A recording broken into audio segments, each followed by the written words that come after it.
Excellent. Donc, bonjour à tous. Merci de vous joindre à nous pour je vais dire, ce premier webinaire, je crois, enfin en ce qui me concerne, l'année 2022. Donc, mon nom est Maxime Grimard. Je suis directeur des ventes dans l'équipe d'industrie infrastructure SIG chez SolidCAD et je suis accompagné de mon collègue Maxime Carrier, consultant technique qui sera en charge de la démonstration.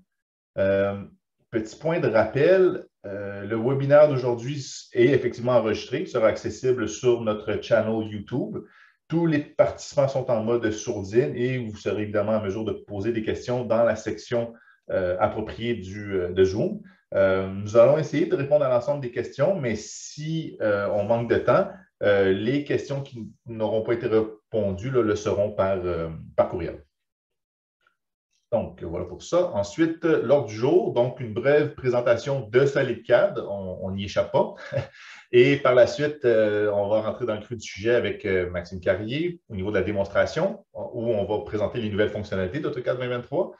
Il y a également eu des améliorations des fonctions existantes et aussi l'amélioration au niveau de l'application web mobile d'AutoCAD. Puis par la suite, la période de questions s'il nous reste du temps. Donc, bref, présentation à propos de SolidCAD. Donc, depuis plus de 25 ans, SolidCAD est le plus important fournisseur de technologies et de services au Canada. Donc, l'entreprise comme telle a été fondée en 1996 et elle s'est rapidement démarquée comme un leader au Canada dans le domaine de la conception assistée par ordinateur. Et ça, en faisant l'acquisition de plusieurs entreprises jusqu'en 2017 où Cancel et SolidCAD, en fait, se sont joints pour former la compagnie que l'on connaît aujourd'hui, SolidCAD, une compagnie Cancel. Donc, aujourd'hui, SolidCAD constitue le principal partenaire Autodesk Platinum au Canada et nous possédons une équipe en pleine croissance de plus de 160 employés. Donc, SolidCAD va se spécialiser dans les technologies qui vont prendre en charge plusieurs secteurs, notamment au niveau de l'architecture, la construction, les infrastructures civiles, l'ingénierie, évidemment, la fabrication. Donc, nous sommes un centre de formation agréé Autodesk et nous employons la plus grande équipe d'experts en technologie de l'industrie au Canada, et ce, dans tous les fuseaux horaires et dans les 2 langues officielles. Donc, ce que nous faisons, évidemment, nous aidons nos clients à mettre en œuvre cette technologie dans le domaine de la CAO et aussi à optimiser les flux de travail. Et on va le faire à 3 niveaux. Donc, dans un premier temps, au niveau de la conception, où on va aider finalement à rendre la création des designs plus efficaces et en assurant aussi la précision des données. Au niveau de la gestion, donc au niveau de la gestion des projets, en aidant à la conformité selon les standards et les protocoles de l'industrie. Puis aussi au niveau du partage, donc dans le partage des données, de la donnée et des projets en facilitant la collaboration, la coordination, puis également la communication. Et ça avec l'ensemble des membres de l'équipe, qu'ils soient à l'interne ou à l'externe. Donc, SolidCAD, une compagnie Cancel, donc fait partie du groupe de compagnies Cancel, ce qui fait qu'on a donc évidemment accès à d'autres solutions de nos sociétés partenaires pour garantir à nos clients l'accès à tous leurs besoins en termes de logiciels et de matériel. Donc, je parlais de Cancel. Évidemment, Cancel se trouve être le plus gros fournisseur d'équipements d'arpentage et de fournisseurs de sécurité de terrain au Canada. SolidCAD, on est la division software, donc logiciel. Building Point est une autre compagnie également que certains de nos clients vont utiliser là, pour du balayage laser 3D notamment, puis des services de ce qu'on appelle de la CCV. Donc, dans le fond, c'est de la virtualisation là, au niveau des designs. Effigies au niveau des données géospatiales, Cobalt pour les services d'impression grand format, puis Vantage là, au niveau de la technologie d'agriculture et de précision. Donc, les différents produits que chez SolidCAD, nous supportons, donc plusieurs partenariats qui sont en place qui vont permettre d'offrir une gamme de produits qui sont parmi les plus reconnus sur le marché, notamment Autodesk, que vous connaissez tous avec Civil 3D, InfraWorks, Revit, Inventor, là, bon, pour n'en nommer que quelques-uns. Bluebeam, un éditeur PDF très, très, très populaire depuis quelques années déjà, qui est une technologie de création, de balisage et de collaboration PDF pour les workflows de conception et de construction, donc vraiment fait par les ingénieurs, architectes et entrepreneurs qui avaient besoin de plus de fonctionnalités au niveau d'édition PDF pour des plans. Puis, les produits également CTC, là, qui sont dans le fond des produits de productivité sur Revit et Civil 3D. Donc, il y en a plusieurs autres. Je ne vous passerai pas l'ensemble des différentes solutions, mais si jamais vous avez des questions par rapport aux différentes solutions présentées ici, n'hésitez pas à nous contacter. Solical va avoir des centres de formation à travers le pays. Et nous sommes aussi un centre de formation agréé d'Autodesk. On va employer la plus grande équipe d'experts au niveau de la conception assistée par ordinateur. Évidemment, on fait également des formations personnalisées ou des formations publiques, donc ouvertes à tous. Par contre, bon, en raison de la situation au niveau de la pandémie qui semble perdurer, là, toutes nos formations sont encore à ce jour dispensées exclusivement en ligne via Zoom. Au niveau des services d'infrastructure civile dans notre équipe, eh bien, on va faire plusieurs types de propositions au niveau des services. Donc, évidemment, la formation, du coaching. On a également de la consultation. On a une équipe de programmation qui va être à même de pouvoir développer des solutions propres aux besoins spécifiques de nos clients, puis aussi s'assurer d'une intégration optimale des solutions que l'on propose dans l'environnement existant de nos clients. On a également des équipes qui sont à même de pouvoir évaluer et donc, ultimement, optimiser les flux de travail chez nos clients. Des équipes qui sont aussi vraiment habilitées au niveau de la gestion des données, gestion documentaire notamment. Et puis, comme aujourd'hui, on tient plusieurs événements. Mais encore une fois, les événements que l'on tient sont... peut-être d'ici la fin de l'année, on va faire un premier essai en personne, mais à ce jour, ces événements sont tous en ligne par l'entremise de webinaires comme aujourd'hui. Un point intéressant ici au niveau des services professionnels de SolidCAD. Donc, SolidCAD a été reconnu comme étant, dans le fond, le top service partner au niveau mondial. Donc, c'est une distinction très appréciée de la part de l'ensemble de l'équipe. C'est un prix très prestigieux, donc on est très, très fiers de le présenter. Au niveau de l'équipe infrastructure, plus de 15 représentants des ventes qui sont répartis à travers le Canada. Et puis, nous avons 12 consultants techniques qui sont spécialisés dans ces différents produits. Donc, évidemment, prédominant au niveau Autodesk, mais également dans des domaines des SIG avec Esri, Map 3D, notamment pour, encore une fois, là, au niveau SIG, puis la gestion de données, gestion documentaire. Et puis, liste des clients, une liste non exhaustive.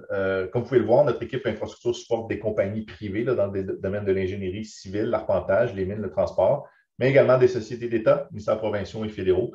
Donc, une liste non exhaustive, mais des clients avec lesquels on est très fiers de continuer à travailler d'année en année. Et pour terminer, l'équipe infrastructure SIG au Québec, donc moi-même, Maxime Grimard, Maxime Carrier, qui va faire la présentation aujourd'hui. Et on a un nouveau collègue qui s'est joint très récemment à nous, Jérôme Lavoie. Voilà, l'équipe infrastructure au Québec. Donc, Maxime, si tu veux prendre la parole et la possession de l'écran, ça va être ton tour. Yes, sir. Yes, sir. Je te partage mon écran. Tu le vois bien? Yes? Bien. Oui, c'est bon. Parti. Bon, salut tout le monde. Tantôt dans le vif du sujet, le vif de la démonstration. Aujourd'hui, on va repasser sur des nouveautés AutoCAD, de la nouvelle version qui vient de paraître en début avril d'AutoCAD 2023. Éventuellement, au courant de l'année, potentiellement au courant de l'été ou juste avant l'automne, on va se lancer dans les nouveautés Civil 3D, Civil InfraWorks, Recap. Mais pour l'instant, commençons à petits pas et commençons avec les nouveautés de cette année. Seulement pour AutoCAD. De toute façon, ça va inévitablement affecter tous les autres produits verticaux comme Map 3D, Civil 3D, AutoCAD Architecture et j'en passe. Donc, vous me connaissez peut-être déjà un peu par le passé, je m'appelle ou pas. Dans tous les cas, je m'appelle Maxime Carrier. Je suis vraiment enchanté de vous rencontrer. Je suis consultant technique chez SolidCAD depuis près de 3 ans. Je couvre la formation, le support technique, le coaching en projet aussi pour toute une gamme de produits, dont la liste qui est ici.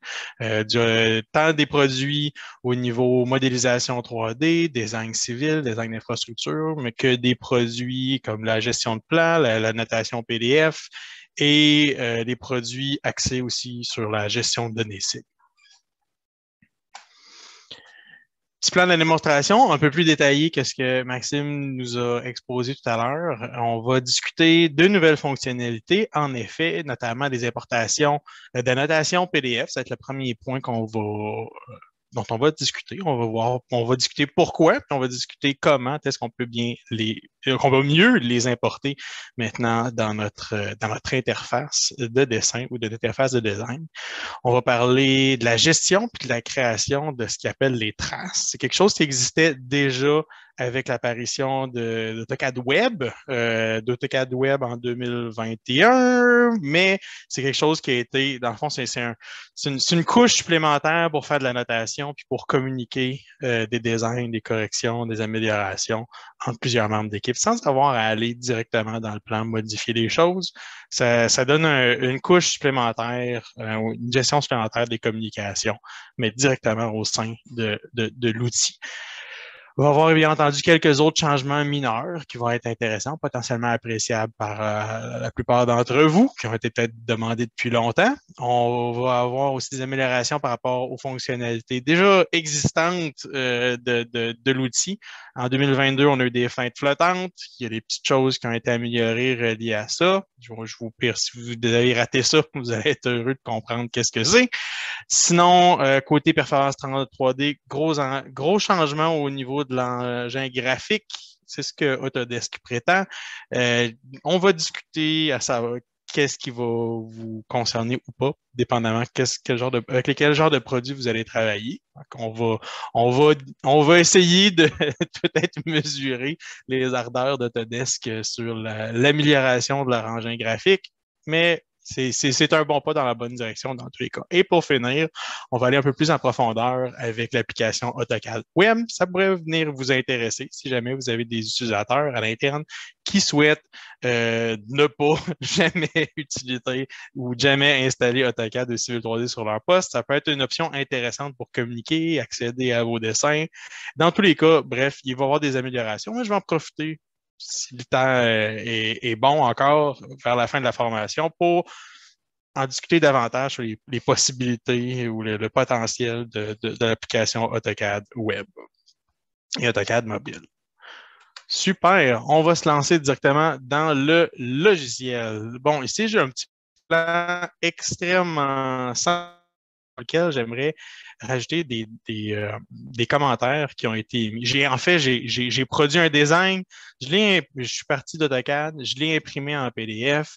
De mon PDF, j'ai un gestionnaire, un chargé de projet, un superviseur qui est entré dans le plan ou dans la série de plans et qui a ajouté son grain de sel. Donc ici, je suis en train de l'ouvrir dans Bluebeam. Un utilisateur a réutilisé potentiellement Bluebeam ou Adobe, potentiellement Adobe Acrobat, pour aller faire des annotations de plans, bref, ajouter une information vectorielle pour émettre des commentaires, des améliorations, des choses à évaluer, changer, ajuster. Bref, comprenez le principe, ne faites pas des nouveaux dans le concept. L'idée, c'est de reprendre cette donnée-là avec les nouvelles options de TR 2003, d'aller réimporter ces éléments-là à l'intérieur du plan, à des fins d'amélioration. Donc, justement, profiter de la capacité du vecteur du plan PDF potentiellement pour être réimporté dans AutoCAD, potentiellement d'améliorer votre workflow, votre communication back and forth avec vos superviseurs. Ça peut être intéressant. Pour ce faire, dans 2023, vous allez avoir sous l'onglet Collaborer, je ne sais pas s'il y a des gens qui l'ont exploré déjà parmi vous, jusqu'à maintenant, mais il y a des belles possibilités. Il y avait déjà des outils de communication, des outils de partage de données, de cloud sharing de données ici à explorer en temps et lieu. Mais ce vers quoi j'aimerais vous orienter, c'est la portion qui est ici, la palette de tracés. La palette de la tracée, maintenant, en 2023, a ce qu'elle appelle importer des annotations. Je discuterai de la palette de tracés juste après. Mettons qu'on démarre tout de suite avec l'importation des notations. Je prends le plan sur lequel j'aimerais ajouter mes annotations juste ici, pourquoi pas. Je vais aller cliquer sur Importation des annotations. Et dans Importation des annotations, je pourrais simplement aller chercher mon PDF avec mes morceaux. Il va me demander dans le menu suivant quel plan exact, quelle page de plan j'aimerais superposer par-dessus mon dessin. Je suis dans mon espace papier, donc en théorie, tout devrait relativement bien s'aligner. Sinon, je peux toujours me réajuster. Et lui, ce qu'il va faire, en fait, là, je pars d'un PDF, mais ce qu'il va pouvoir faire, il va pouvoir partir d'à peu près N'importe quelle donnée vectorielle, n'importe quelle donnée raster. Fait qu'on va parler beaucoup d'images, un JPEG. Un scan d'un vieux plan ferait la job aussi, si jamais ça vous intéresse. Admettons que vous travaillez, vous n'êtes pas encore passé complètement en mode sans papier. Là, je suis dans un mode entièrement sans papier avec les annotations PDF et avec Bluebeam. Mais admettons que vous travaillez encore avec l'impression, je rescanne, je réinsère. Au besoin, on peut aussi prendre une image JPEG, là, au besoin. Dès qu'on importe la fenêtre de tracé, vous allez voir votre plan se superposer ou votre plan PDF se superposer par-dessus votre plan, votre espace papier. Moi, j'ai repris exactement le même plan. Donc, en théorie, c'est juste je suis parti du PDF, l'encadré du papier devrait être parfait tel quel. Je ne devrais pas avoir le déplacé, mais au besoin, je peux aller réaligner avec les outils suggérés ici. Réaligner mon papier, réaligner des éléments si jamais ça me plaît. Mais dès que j'ai fini, j'ai simplement besoin de faire Enter et accepter la mise à l'échelle. Donc, ce que vous voyez ici, en gros, là, ça va vous permettre de voir en superposer et votre plan et vos annotations. En gros, l'outil va vous permettre de gérer, visualiser votre transparence, mais même aussi c'est peut-être un peu laggy là, au niveau de la transparence. On peut voir, on peut mettre de l'avant le dessin ou on peut mettre de l'avant le plan PDF en arrière. Vous allez remarquer que ce qui est importé ici, puis c'est peut-être là où le bas blesse un petit peu plus, est-ce que c'est un avantage, est-ce que c'est une limite, on en rediscutera, mais c'est pas le vecteur qui est importé ici. De la manière que l'importation de la notation marche, il va faire une version simplifiée, on va dire épurée, raster de votre objet. Vous allez voir que vos textes qui étaient super sharp en vectoriel dans vos annotations de plan, qui sont toujours super précis, ne seront pas nécessairement importés en élément vectoriel ou en élément de texte vectoriel. Par contre, on va avoir des outils pour les convertir aux besoins si jamais on insiste pour les avoir. Donc, l'idée de ça, c'est d'avoir une version simplifiée de la notation qui ne va pas prendre beaucoup de place à l'intérieur de votre plan. Si jamais vous avez potentiellement déjà utilisé des outils comme l'insertion de PDF, PDF Importer, qui permettait d'ajouter, on aurait pu en théorie ajouter directement les vecteurs, mais dépendamment des styles de texte, dépendamment des éléments que vous insérez, ça fait beaucoup d'objets à importer. C'est pas nécessairement facile à filtrer à l'importation. C'est un outil qui a du bon, mais qui n'est pas idéal. J'ai une solution qui se rapproche, on va dire ici, un peu plus de l'idéal, qui est simplement à visualiser qu'est-ce qu'on a à changer ou à ajuster. En tout temps, je peux flipper de mon plan, de mon annotation à mon plan tel quel. Fait que je peux aller cliquer sur le petit bouton qui est juste ici pour alterner entre on va dire ma couche d'annotation et mon environnement. Je sais que je dois aller ajouter un viewport ici, donc je pourrais sans problème aller ajouter un beau petit viewport là, global. Maintenant que je le sais, boum, boum, c'est fait. Merci, bonsoir. Et on continue au niveau de la correction. Fait que je pourrais, au besoin, passer de back and forth entre mon annotation et, on va dire, ma couche d'annotation, mon univers d'annotation de mon PDF versus mon dessin pour aller appliquer mes changements au besoin. Super cool. Il y a des petits trucs supplémentaires qui peuvent être tenus en considération. Ça va être, mettons que je me mets dans la position, je me mets côté papier. Fait que pas côté plan scanné, on va dire, ou pas côté PDF, mais côté notre espace papier, que je revienne dans mon espace de dessin. Vous allez voir qu'il y a un bouton qui va s'ajouter ici, qui est la petite éclair. La petite éclair, elle va vous suggérer de convertir. Elle va détecter des objets qui sont considérés comme des annotations typiques. On parle de texte, on parle de MLeader, on parle de Revision Cloud. C'est pas mal les trois objets que l'algorithme, on va dire, d'intelligence artificielle cherche à identifier. Puis, il va vous suggérer d'en tracer par-dessus au besoin. Donc, si jamais je voulais convertir les deux clouds qui sont là, les deux clouds de révision, eh bien, je pourrais simplement utiliser mon Markup Assistant Mode, activer mon Markup Assistant Mode, cliquer sur la forme, dire « Hey, insère-moi un nuage de révision. » C'est fait. « Insère-moi un nuage de révision. » C'est fait. Ce qui est cool, c'est que lui, il va détecter Mettons que je clique sur un texte ici, il va vous suggérer plusieurs éléments, il va vous suggérer de créer une annotation, il va même regarder qui a inséré quoi, quand. Moi, évidemment, mon utilisateur nommé, il va utiliser le nom de l'utilisateur nommé puis la date à laquelle j'ai inséré ou j'ai créé la couche d'annotation. Puis, au besoin, je pourrais dire, hey, écoute, est-ce que je garde mon nom du commentateur ou pas? Au besoin, regarde, je vais juste épurer ça, puis je vais dire au besoin, ajoute un preview global, insère-moi ça dans mon plan comme étant une ligne de repère multiple, puis ouais, sac-moi ça là-dessus, c'est fait, j'ai mon commentaire. C'est pas exactement le vecteur provenant de la notation PDF, mais c'est un objet AutoCAD à part entière. Fait que si jamais si jamais que ce soit un commentaire, que ce soit simplement des informations qu'on dit de rajouter, par exemple, dans ce cas-ci, les informations de salle de classe, les différentes salles ou différents noms de bureaux, je pourrais simplement aller cocher là-dessus, insère-moi ça comme un texte multiple, mon objet de salle de classe. Je vais tirer ça ici, pourquoi pas. Puis l'objet, maintenant, je peux aller l'éditer à part entière pour que ça fitte, peu importe la définition que je cherche à aller faire fitter. Il y a quand même une traduction, il y a quelque chose d'intéressant dans l'information, dans la richesse de ce qu'on peut tirer d'un dessin à un autre. C'est pas exactement parfaitement une traduction de ce que vous avez ici. Fait que peut-être que l'effort de guerre demande encore un petit peu plus de clics.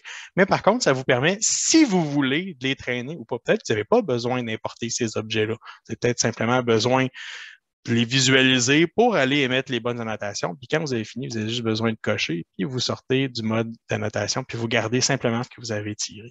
Fait que c'est à vous de voir. C'est un outil assez intéressant pour aller, du moins s'inspirer ou pour des fins de communication, à des fins du moins dans un workflow de révision de plan. Ça peut être très intéressant pour aller back and forth avec des utilisateurs qui utilisent quelque chose un peu plus basé sur des PDF.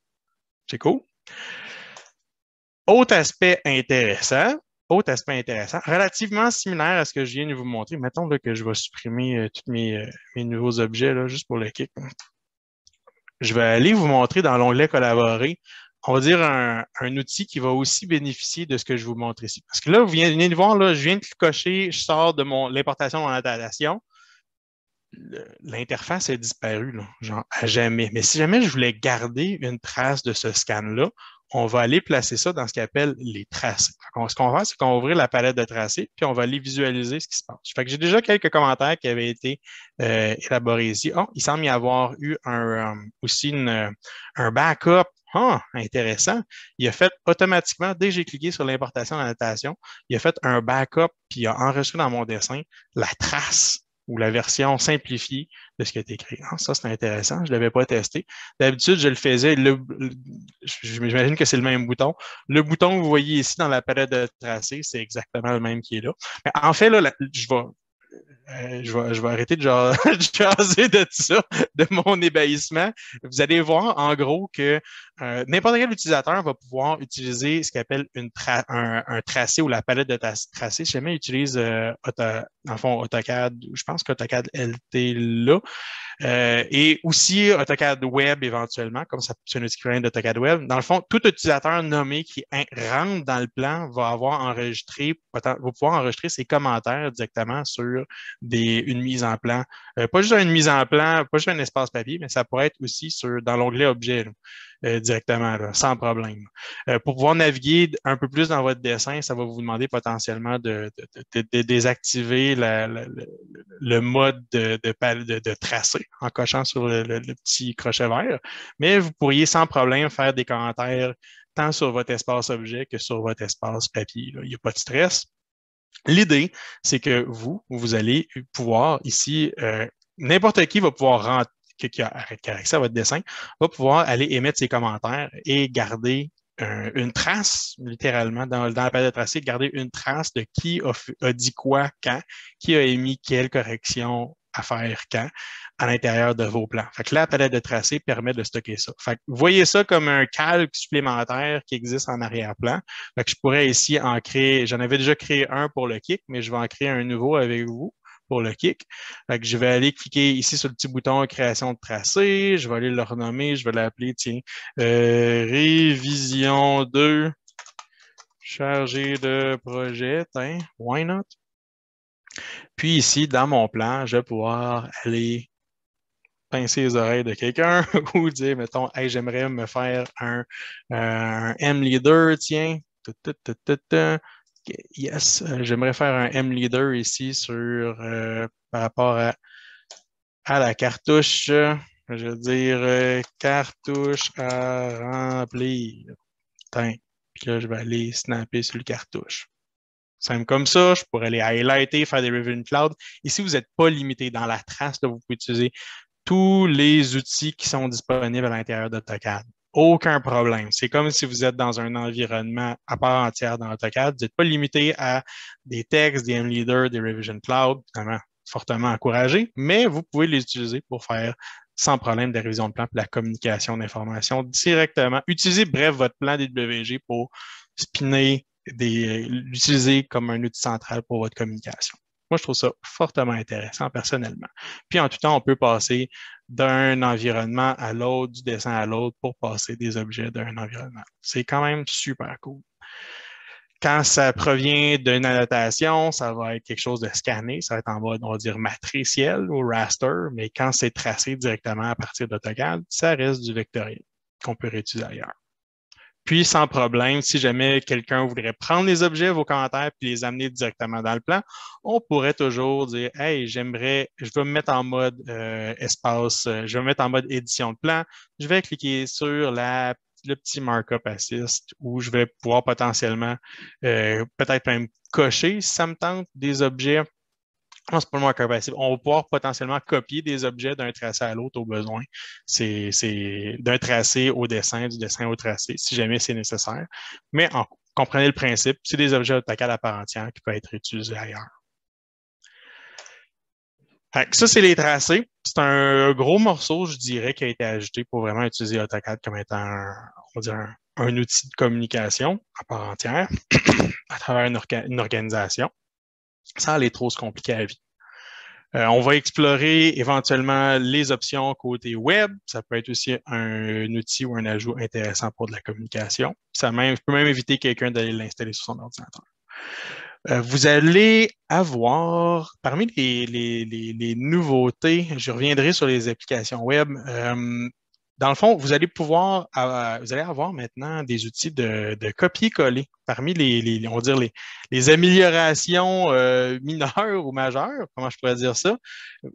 On avait initialement un copier-coller avec un base point. Vous connaissez probablement déjà, c'était CTRL-SHIFT-C qui existait au niveau du copier, mais il n'existait pas de couper-coller avec un point de base. Fait que, on se disait à l'époque, ce qu'on faisait, c'est qu'on prenait ces objets-là, on faisait CTRL-SHIFT-C, on ramassait un point de base, puis dès qu'on collait l'objet avec un CTRL-V, on était capable d'aller se copier plusieurs ensembles d'objets. Mais vous pouvez faire la même opération maintenant avec copy-cut, un cut page, je veux dire.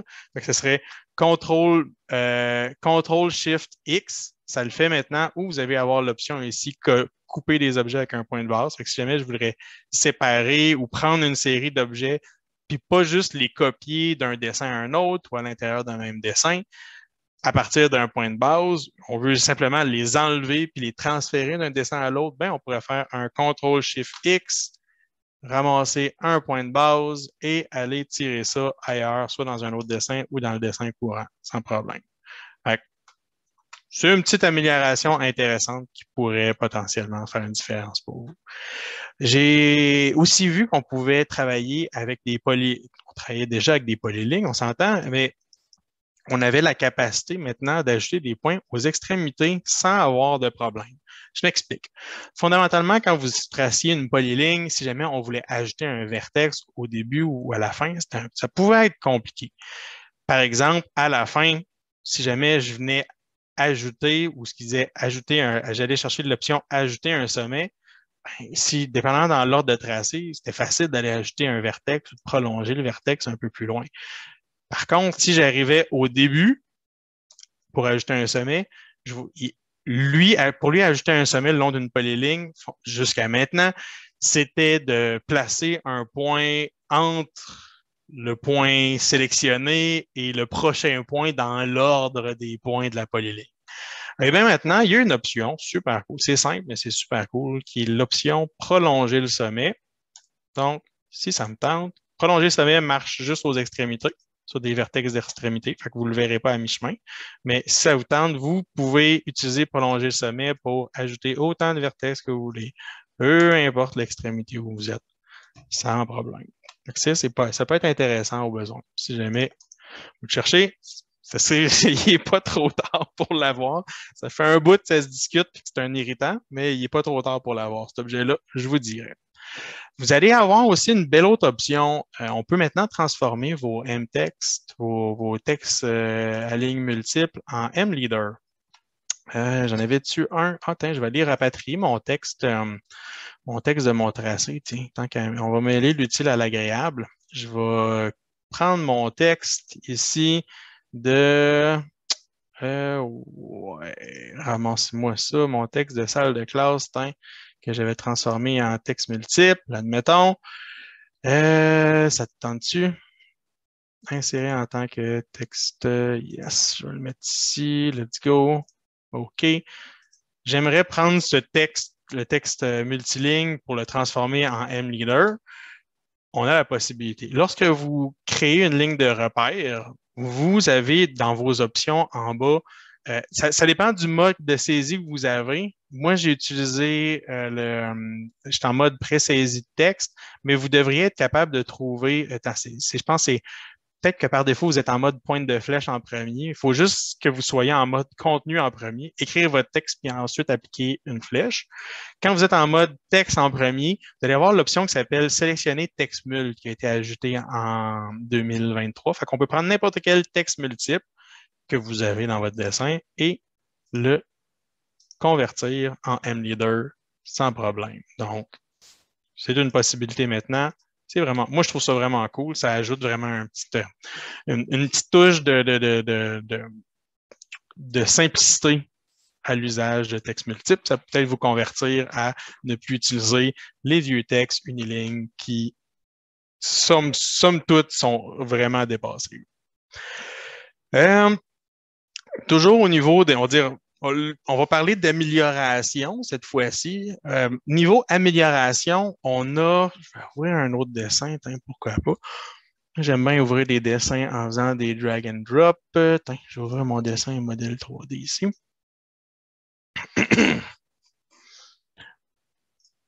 Au niveau des...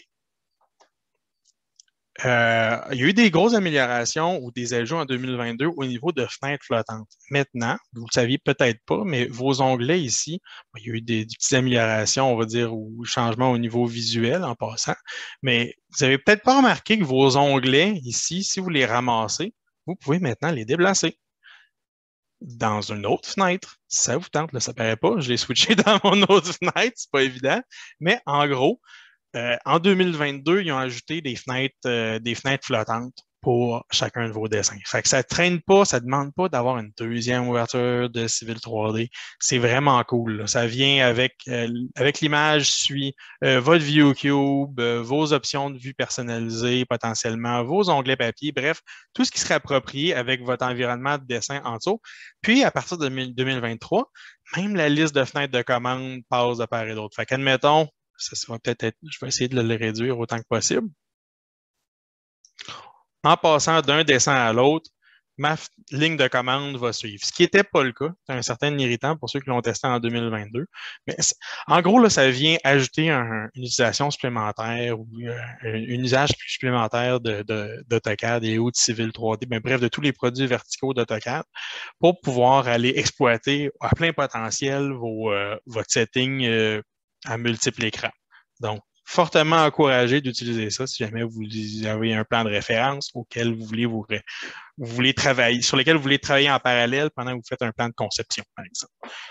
Un exemple parmi tant d'autres. Mais maintenant, grosse amélioration va être vraiment d'aller chercher tous les objets qui seraient appropriés à ce que vous cherchez d'habitude dans votre mise en plan. Vos onglets, pour naviguer d'un onglet ou d'un espace papier à un autre, pour pouvoir spinner, jouer, tous vos outils de visualisation sont là et votre fenêtre de commande, votre barre de commande va aller s'activer ou va aller se placer à l'intérieur de la fenêtre qui est en mode actif. C'est un bon indice pour voir qu'est-ce qui est en mode actif aussi. Sachez-le, ça devient super intéressant. Davantage intéressant à aller exploiter. Ça fait au niveau amélioration, c'est quand même une pas pire amélioration si jamais vous voulez exploiter cette nouvelle fonctionnalité qui est apparue depuis AutoCAD. On va discuter maintenant de l'engin graphique. Là, vous voyez, là, je sors un peu de l'environnement d'AutoCAD, je vais revenir sous peu, mais je vais me référencer les améliorations ou highlighter des améliorations qui ont été faites aux engins graphiques avec certains bémols. Vous allez voir. En gros, 2023 ça va être teasé en 2022, mais en 2023, il y a une grosse mise en place d'un engin graphique 2D et 3D super novateur, super actualisé, qui va vraiment optimiser l'utilisation de vos nouveaux processeurs multicœurs pour l'accélération graphique, pour la fluidité de vos graphiques, pour naviguer dans des dessins qui sont plus lourds, qui sont plus complexes. Ceux qui font du dessin civil 3D moindrement ambitieux savent de quoi je parle. Ça devient particulièrement heavy si jamais c'est ce genre de projet sur lequel ça devient particulièrement heavy. Puis les projets de modélisation 3D en demandent beaucoup, là. Jusqu'à maintenant, en demandaient vraiment beaucoup à l'ordinateur. Ça va toutefois, puis il va utiliser et vos outils, vos processeurs multicœurs et la dernière gamme de cartes graphiques. Les cartes graphiques dernier prix, les dernières sortes de GPU possibles de graphic processor pour pouvoir vraiment optimiser la visualisation graphique. Je dis bien la dernière gamme d'outils graphiques, puis je vais apporter certains bémols quant à cette fameuse engin graphique-là. Vous allez voir. Ils ont ajouté, pour illustrer leurs propos, ils ont ajouté un mode qui s'appelle le Fast Shaded Mode. Fast Shaded Mode, ça s'active jusqu'à preuve du contraire, c'est à on. Fait que c'est possible que vous y ayez accès déjà sur votre ordi. Moi, il est à off pour des raisons que vous allez voir assez évidentes. J'ai un vieil ordi, fait que j'y ai pas accès. C'est une nouvelle option, dans le fond, que vous allez voir dans vos options de graphique, là, potentiellement. Si jamais je m'en vais dans votre menu options, dans vos performances graphiques, c'est d'avoir un mode d'ombre, ombré rapide, qui est le nouveau mode ultra performant, ultra fluide pour faire de la visualisation 3D de vos modèles.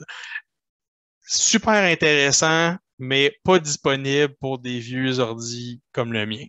Vous allez voir, à valider, si jamais vous voyez que cette option-là est pas cochable, c'est parce que votre carte graphique fait peut-être pas partie des outils dernier cri dont Autodesk parle. Soyez vigilants, ça peut être intéressant. Mais il y a aussi d'autres aspects. Au-delà du monde ombré rapide, qui est super, super fluide, super cool à ce qu'ils disent, on va retrouver, on va avoir des améliorations nettes à certaines conditions.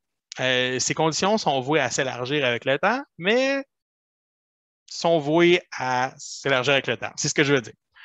Par exemple, ici, ce qui a été documenté selon Autodesk dans le cas des nouveautés 2023, ils vont parler du Fast Shaded Mode, comme je viens de vous discuter, mais vous allez également vous dire ils vont vous dire les limites qui ne se vendent pas tant que ça. Ça mérite d'être observé. Au niveau des nuages de points, il n'y aura pas d'amélioration. Au niveau du rendu 3D des matériaux, si vous êtes en mode réaliste, par exemple, au niveau de la simulation 3D avec des textures réalistes, il n'y aura pas d'amélioration encore là-dessus, évidemment en temps et lieu, mais c'est un début, on va dire ça de même. Si jamais vous utilisez très notable des grosses coordonnées, n'importe qui est en coordonnées géoréférencées est en coordonnées dites élevées, fait que des 5 millions, 200 000 quelque chose, vous allez voir que l'amélioration graphique ne s'appliquera pas.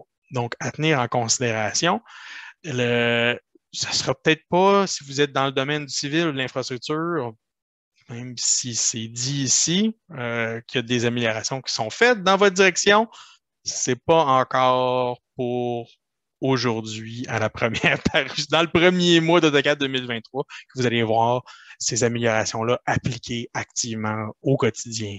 Vous allez voir, Civil 3D, AutoCAD documente aussi des grosses améliorations au niveau de la performance graphique. Si vous avez des dessins particulièrement lourds, à vous de voir si ça marche ou pas.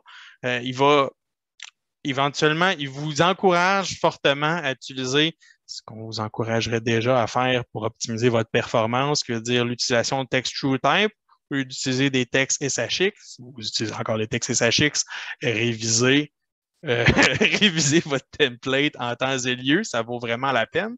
Des grosses améliorations, il y a du gros potentiel à pu utiliser une vieille Regin d'il y a 40 ans. Aussi, l'utilisation de longues polylignes, donc minimiser l'utilisation de petits segments, optimiser l'utilisation de grandes lignes et aussi d'utiliser des hachures solides, utiliser des hatches, des solides hatches, idéalement. Déjà améliorer les performances graphiques, mais ils ont travaillé beaucoup autour de l'engin au minimum pour pouvoir améliorer les performances d'objets complexes, une très grande quantité d'objets complexes qui suivent, par exemple, dans le contexte des hachures pleines, solides. Donc, si jamais vous utilisez des textures, toujours pas d'amélioration là-dessus, peut-être en temps et lieu, mais regarde, petit à petit, on va peut-être voir des améliorations qui vont aller dans votre sens, si c'est le cas. Empalez-vous pas trop excessivement là-dessus au niveau de l'amélioration de l'engin graphique, mais en temps et lieu. Mais vous êtes prévenus, c'est voué à venir dans votre direction et à venir s'améliorer pour vos cas peut-être un peu plus précis d'application. Sinon, vous allez aussi avoir des suggestions effectuées par le logiciel. Si jamais à l'installation du logiciel AutoCAD, vous avez généralement Autodesk vous demande acceptez-vous que Autodesk collecte de la donnée ou non de votre logiciel. Moi, j'ai dit non. J'aurais peut-être dû avoir su, j'aurais peut-être dû dire oui. Lui, le logiciel, lui, utilise cette donnée-là, en guillemets, collectée pour vous suggérer des fonctions, des nouveautés et toutes sortes de nouvelles informations, des tutoriels avancés ou pour aller plus loin, des trucs de productivité aussi. Fait que dépendamment des utilisations que vous avez répétées ou orientées de votre plan ou ou tel outil, vous allez avoir dans l'onglet début quelque chose qui va se peupler dans la nouvelle portion qui existe depuis 2022 là, qui s'appelle Mes informations. Fait que ça devient super cool. Moi, je ne l'ai pas activé. Il va peut-être falloir que je réinstalle et ou que je révise mes choix. Mais sachez que lui va venir vous faire des suggestions au fur et à mesure que vous avancez. Ce menu-là n'existe pas encore dans Civil 3D. J'ai bien hâte de le voir ou dans Map 3D. J'ai bien hâte de le voir dans ces logiciels-là. Ils sont peut-être un peu plus complexes, mais sachez que pour AutoCAD, il va vous faire des suggestions assez intéressantes au niveau de trucs de productivité, j'en pense. Ça vaut la peine d'aller y jeter un coup d'œil une fois de temps en temps. C'est ajouté à ça c'était déjà présent en 2022. En 2023, ils sont venus avec une palette de suggestions de macros. Si jamais vous faites toujours les mêmes manœuvres répétées, copier, coller, rotation, je ne sais pas trop, l'engin de collecte de données va dans la boîte ici, si vous allez dans l'onglet Vue, il y a une nouvelle palette qui s'appelle la palette macro de commande.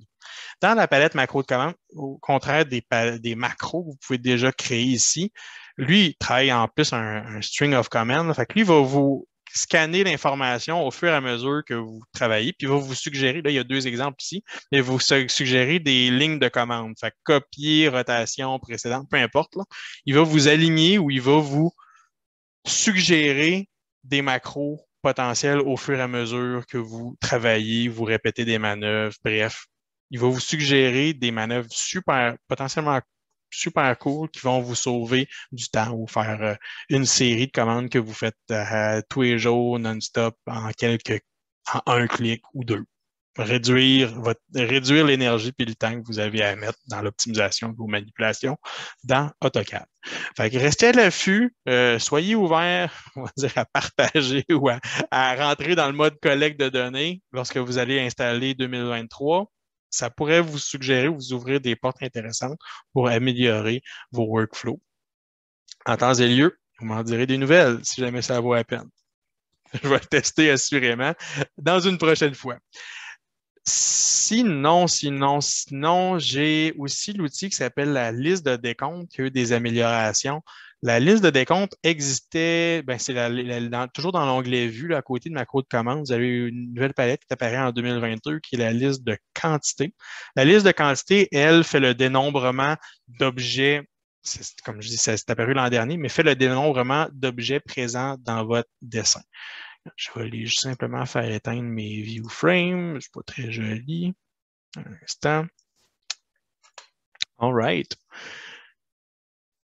L'idée est que la liste de quantité fait un dénombrement d'objets. Donc, potentiellement de biens facturables, potentiellement d'éléments que vous pouvez extraire et produire ou aller extraire dans une table pour faire montrer une analyse de besoins, d'objets qui sont ajoutés. C'est vraiment du calcul de blocs, c'est vraiment des calculs de référence de blocs, on va dire d'objets présents dans votre dessin. Fait que ce n'est pas des longueurs de murs, c'est pas du calcul de quantité d'une aire, c'est vraiment axé sur le nombre de blocs, par exemple les chaises, les tables que vous utilisez. OK? Mais ce qui est cool, c'est que vous pouvez en tout temps highlighter les objets, les mettre de l'avant dans cet environnement-ci et même sortir des tables de quantité au besoin. Dire, hey, moi, j'aimerais que tu me sors mes chaises, les bureaux, puis cubicule, c'était quoi déjà ça? Ah, cubicule, c'est intéressant. Why not? Sors-moi une table dynamique là-dessus. Merci, bonsoir. J'ai une table de données avec un résumé du nombre d'objets dans mon dessin qui va utiliser, bien entendu, le nom des blocs. Fait à ajuster, tout ça peut changer éventuellement. Anyway, c'est une table AutoCAD. À vous de le personnaliser. C'est juste pour vous montrer que c'était une possibilité. Ça, c'était en 2020. En 2023, vous voyez qu'en 2022, c'était juste, tout ce qu'on avait comme option, c'était scanner les totaux provenant d'un dessin, puis faire avec. Bon, maintenant, on pourrait y aller par zone, on pourrait y aller par pièce, on pourrait y aller par secteur, par aile. On n'est pas obligé de travailler seulement avec tout le dessin. Donc, vous allez pouvoir créer ce qu'on appelle une zone de recherche. Puis, on pourrait sélectionner un polygone existant ou juste en tracer un objet qui est existant fermé, why not? Moi, ce que je vais faire, c'est que je vais juste aller chercher. Je vais aller me tracer un polygone ici d'une zone, aller calculer, tiens, Enter. Et lui, je viens de ceinturer mon calcul de total pour aller me créer une table de quantité potentiellement. Donc, c'est bien cool. C'est une petite application intéressante. Donc, au besoin, je peux aller ajuster, créer, faire temporairement une zone, puis aller créer une table à partir du calcul de totaux ou aller highlighter des objets spécifiques, des blocs spécifiques à l'intérieur de cette zone-ci au besoin. Quand même intéressant. Fait que vous avez à voir les objets, les options ici d'insérer potentiellement des champs de quantité, des tables de quantité, j'en passe au besoin. C'est bien le fun. Vous sélectionnez des objets en batch dans la zone, sélectionner avec à partir du calcul de décompte, aller les modifier, les switcher, gérer leurs propriétés en batch dans cette zone-là. C'est un peu plus interactif, je dirais, que, mettons, le sélectionneur le Quick Select. C'est différent. C'est un angle différent pour aller chercher vos blocs, puis aller faire des éditions, puis aller faire des calculs de quantité. C'est dit. J'imagine que ces voies aller s'améliorer, cette table de quantité-là. Pour l'instant, on travaille qu'avec des blocs. Désolé, je vais revenir à mes moutons. Je vais rester dans mon environnement de dessin.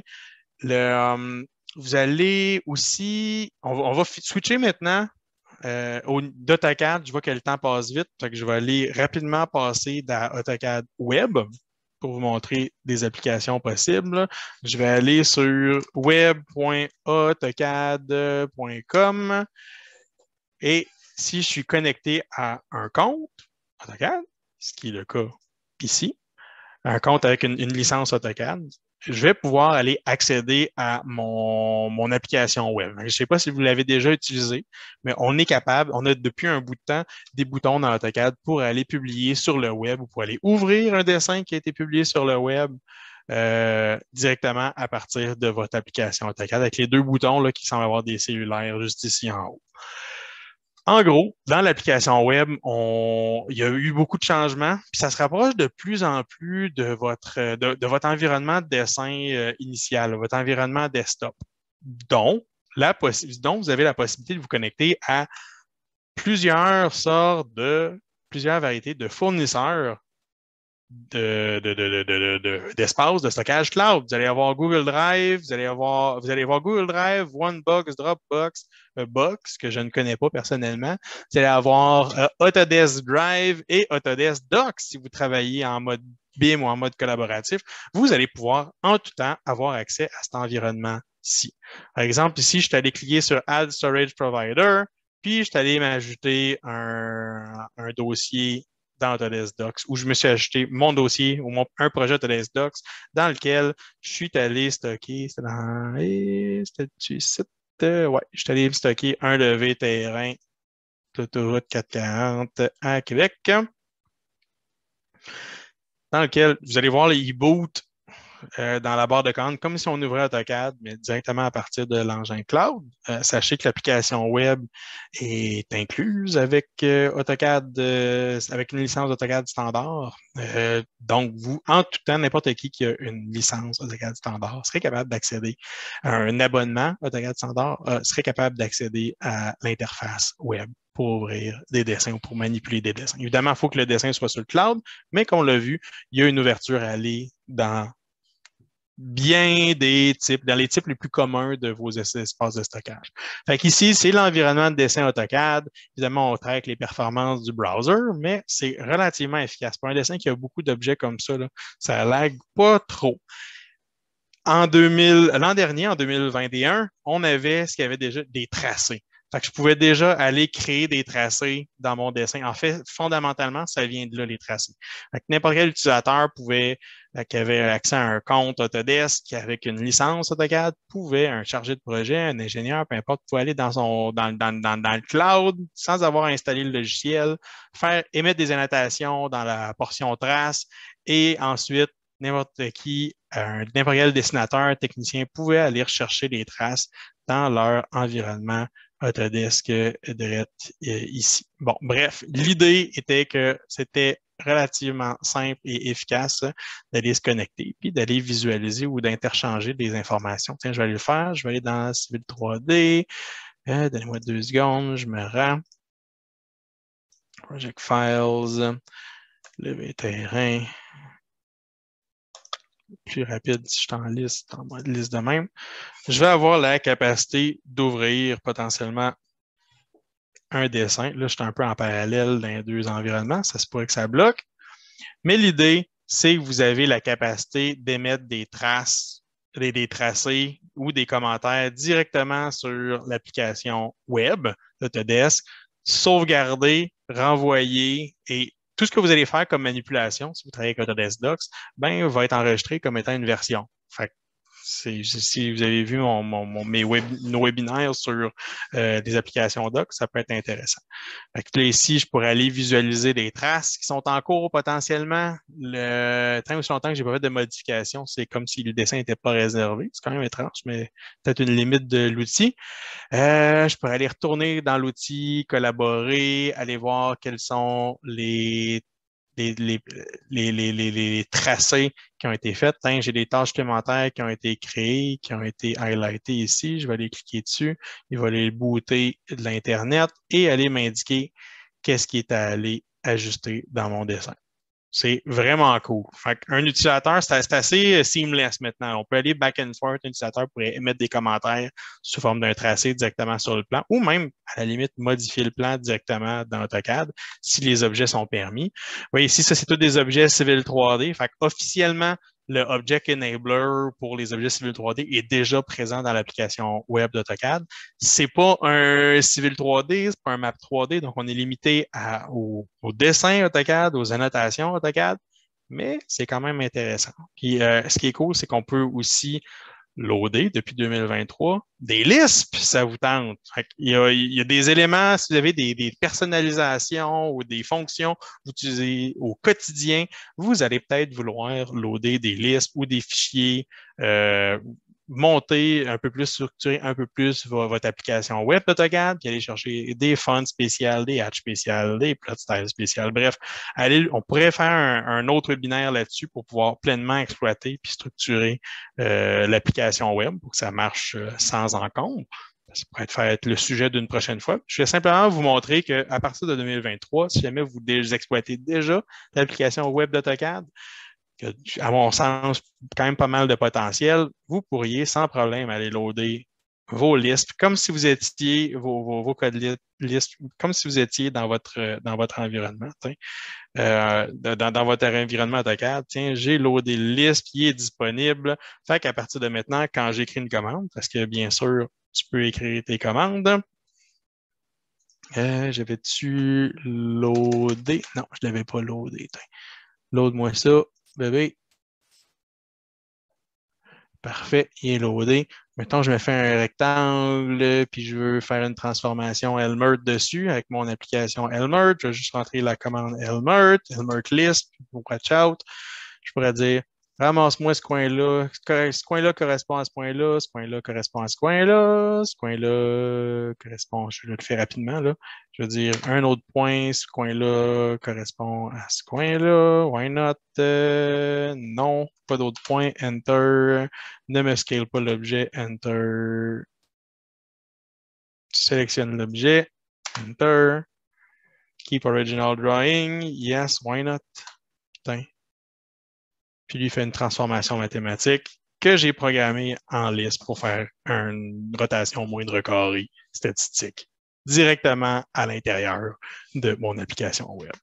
Donc ça, c'est le genre de petites applications personnalisées que vous allez potentiellement aimer à avoir directement à loader dans votre application web. S'il y a des éditions de masse, s'il y a des modifications, des outils de révision que vous utilisez activement dans vos listes, des trucs personnalisés que vous avez, eh bien, maintenant, ça fait partie du degré de personnalisation qu'on peut faire directement à l'intérieur de votre application web. Mais c'est pas cool!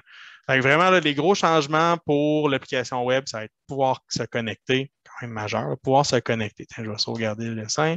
Pouvoir se connecter à peu près, à peu près tout ce que vous voulez comme espace cloud au besoin. Et, bien entendu, les petits loadings de listes dans l'application web et mobile. Fait que ça, c'est l'application web AutoCAD, là, c'est pas juste sur un travers d'un browser, là, c'est aussi valide au travers d'une app mobile sur vos iPads, sur vos applications, vos tablettes Android, sur vos cellulaires, peu importe.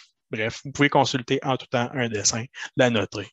Puis, bref, y avoir accès sans problème en tout temps, peu importe ce que vous voulez voir. C'est quand même intéressant. Il y a des belles applications, il y a du potentiel à discuter, mais c'est pas mal tout, je dirais, au niveau des améliorations, on va dire plus ou moins majeures qui a été fait au niveau Autodesk. Il y a certains, je vois que le temps est passé, il y a certaines améliorations mineures, ces changements mineurs qui ont été ajustés aussi additionnellement sur toute une gamme de fonctionnalités. Mais pour ce qui est des plus marquantes, qui vont affecter le plus votre productivité, c'est vraiment ces applications-là que je vous encourage à aller explorer. Est-ce qu'il y avait des questions? Merci, Max. Non, il y a attendez un peu. Dans le fond, c'était dans les chats. Oui, c'est effectivement très intéressant pour les surveillants du chantier. Puis là, on demande quelle est la compatibilité entre 2022 et 2023.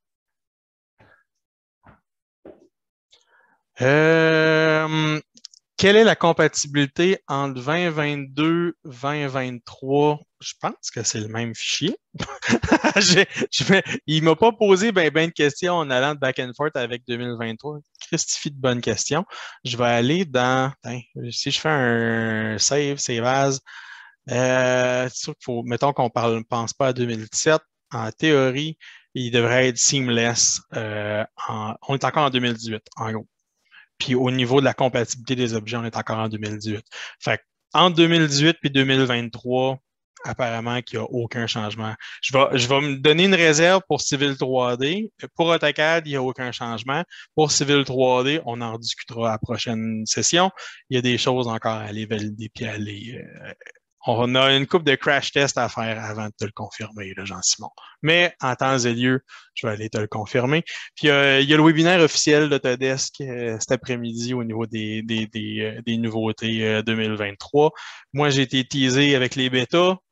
Je ne peux pas vous en parler malheureusement à cause d'entente de non-disclosure, mais je vous dirais cet après-midi, on va être capable potentiellement de pouvoir déterminer s'il y a des gros changements ou pas.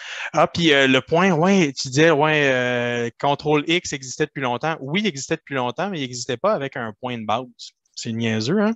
Mais Ctrl Shift X n'existait pas. C'est ça qui a été ajouté en gros. C'est la grosse différence. C'est mineur, mais il y a du monde qui l'aime, Ctrl-Shift-C. Ctrl-Shift-X existe. All right. S'il n'y a pas d'autres points, il n'y a pas d'autres questions, on est sur le temps. Oui, sinon, vous pouvez toujours nous recontacter. Ça fait un plaisir. Et puis, ben, au plaisir pour le prochain webinaire qui arrivera sous peu là, dans les prochains mois. À la prochaine, gang.